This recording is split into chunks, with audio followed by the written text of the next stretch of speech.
सबसे पहले मैं उत्तर प्रदेश की जनता से अपील करना चाहता हूँ कि ज़्यादा से ज़्यादा मतदान करें और जितना ज़्यादा मतदान होगा हमारा लोकतंत्र उतना ही मजबूत होगा।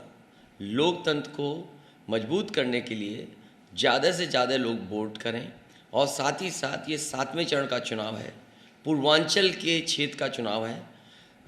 पूर्वांचल का अभूतपूर्व विकास हो, उसके लिए एक एक वोट जनता डाले।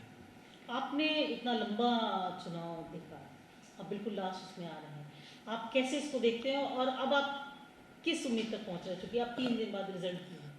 उत्तर प्रदेश की जनता ने ये चुनाव अपने बुनियादी मुद्दों का चुनाव समझ करके लड़ा। उत्तर प्रदेश के नौजवान चाहते थे उन्हें रोज़गार, नौकरी मिले, 5 साल तक इंतज़ार करते रहे। किसानों को लगा कि उनकी आय दोगुनी नहीं हुई। पुरानी सरकार ने ये भरोसा दिलाया था कि आय दोगुनी होगी, लेकिन आज जब किसान अपने आप को देखता है तो खाद नहीं मिल रही है, डीएपी गायब थी, कीटनाशक दवाइयाँ महंगी हो गई, गन्ने का भुगतान नहीं हुआ, आलू उनका सड़ गया, कोल्ड स्टोर को सपोर्ट नहीं दिया, सरसों का तेल महंगा हो गया, सरसों की कीमत नहीं दी। तो ये तमाम सवाल जो किसानों के और नौजवानों के और व्यापारियों के थे, उन सवालों पर, बुनियादी सवालों पर चुनाव हुआ है। मैं जनता को बधाई देता हूँ कि लाख कोशिश करने के बाद भी जनता ने अपनी बुनियादी समस्याओं पर ही मतदान किया है।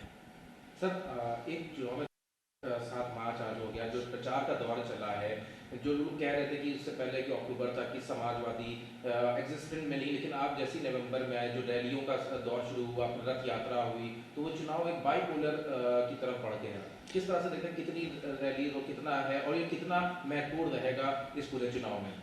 मैं सबसे पहले जनता का धन्यवाद दूंगा जो जन समर्थन हर कार्यक्रम में मिला, और इसकी तैयारी कोई एक दिन में नहीं हुई है।